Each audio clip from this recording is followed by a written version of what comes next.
What's up, everyone? It's your man LD Larry Dawson, and I'm here to tell you about my new series, My Legacy. It is a 10-part series. Each episode will be focusing on one particular topic. These topics are life-changing topics. You are not going to want to miss these discussions. Tune in each week for a new episode. Don't miss it. My Legacy.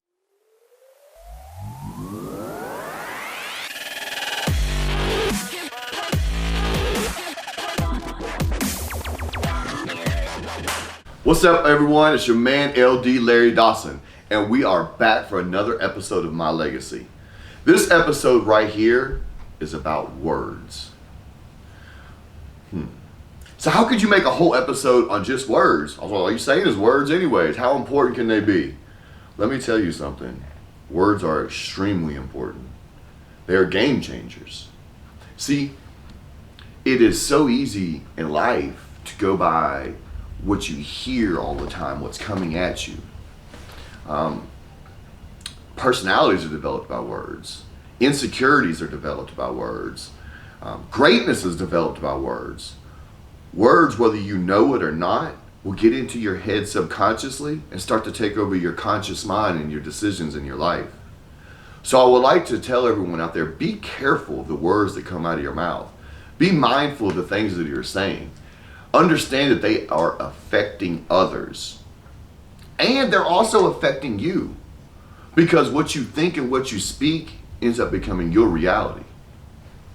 I'm going to give you a tale of a young boy who grows up in a house where he hears his father use derogatory names about gay people. Calls them gays this and gays that, and way worse words than that. And how if his son was ever gay, he would disown him or wouldn't want anything to do with him. And what he feels about gay people and how they are. All the while unknowing that his son right there in the house with him, that young boy, is gay. These words have been getting inside of his head and shaping his thought process and his patterns. Now he's ashamed of who he is and his thoughts. And his life is forever changed. Because going forward, he never can truly embrace who he is. Those words resonate and stuck in there so much. Then now he goes through his life and he's in the closet. He's faking things. He's not being true to himself. He's living a life that is not his because the words changed everything. The stuff that he was hearing. It made him afraid to be who he really is and come out. See, words can do so many different things on so many different levels. Let me tell you about this young girl. She was in school. See, women are taught certain things too. You got to be pretty. You got to do this. You got to dress a certain way. You want to look this way. You want to have this image. But this girl, she was a little bit different. She was very athletic. And a lot of that stuff didn't apply to her or really matter when she was in, middle school and high school. She was playing softball. She was playing volleyball. She was running track. She was swimming. She was an athlete. She even kicked on the football team. So everyone loved her. She was this great athlete. She didn't have to struggle with a lot of the stuff that women would go through. You got to look this way. You got to act this way. You're not pretty enough. Certain parts of your body don't look good enough. But when college ended, high school ended, and she was out there in the real world, the one force field that she had to protect her, sports, is now gone. So now she's not that star athlete. Now she's an awkward girl. Maybe she's a little too tall. Maybe she's a little too skinny. Maybe she's a little too tomboyish.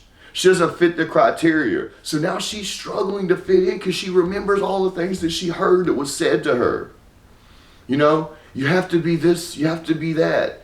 And she doesn't fit that mold. She doesn't fit that criteria. That's not who she is.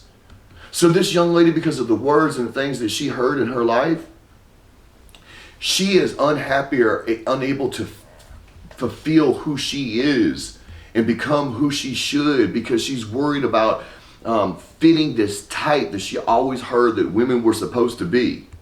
And now that her athletic prowess is taken away from her, she's struggling to find her real womanhood instead of embracing the beautiful woman that she has become. Uniqueness is beautiful. So let me also tell you another cautionary tale. This young boy, he comes from a good home. He has solid parents. He has a solid foundation. But this was a home that everything was 9 to 5. The mom finished high school, got a 9 to 5. The dad finished high school, got a 9 to 5. There was never anything outside the box. It paid the bills, and it got them a nice little house, and they always just got by. And they formed a solid little foundation. But they would always tell their son, be careful. Don't reach too high. Don't dream too big. You might fall. You might not succeed. You don't want to put all your eggs in one basket and it fall apart on you. So subconsciously they were getting in this kid's head, basically telling him, listen, if you just finish high school like us, if you just go get a job, if you just find you a woman that's willing to do the same thing, you can have the same thing we have. But he wanted to do other things. He wanted to go to college. He wanted to have this great career. And he wanted to be special and make a difference. But they put that fear in him, that doubt, those words they were saying. It made him doubt himself, his dreams, and what he was capable of because of all the limitations they were subconsciously putting on him by telling him, don't do this, be careful about that. You might not want to do this. You know how many times that doesn't work out. Oh, people always dream big, but how many actually ever make it? See, the words that we say affect other people even when we don't realize it. That's why I've always been very conscious about what I say to others. Even in the toughest times when I'm put on the spot being a father, I always encourage and let them know that they are capable of anything, that the only limitations is the limitations that they put on themselves. That way, my words are letting them know you can do anything. And don't let anybody tell you anything different. And so what if you fail 1 time or 10 times or 50 times? Keep going, because the only time you ever really fail is when you give up and you stop trying. The power of words cannot be underestimated. How do you think people like Tony Robbins, Eric Thomas, how do you think they make it to the top? Ed Mylett, Jay Shetty, Gary Vee. Because they understand this, they speak to people, they get inside of people's heads, they talk to people, they let people know you can. Stop doubting yourself, believe in yourself. The positive words that are coming out, the positive reinforcement, words can mean everything. So the next time you go to say something derogatory out of your mouth about someone's race or religion or sexuality, think about that. Think about the derogatory term that you're about to use and how it's going to affect the person or people you're talking about. And ask yourself, are you proud to say those things out of your mouth? Would you say that in front of everybody? Instead, take away the negative and replace it with positive.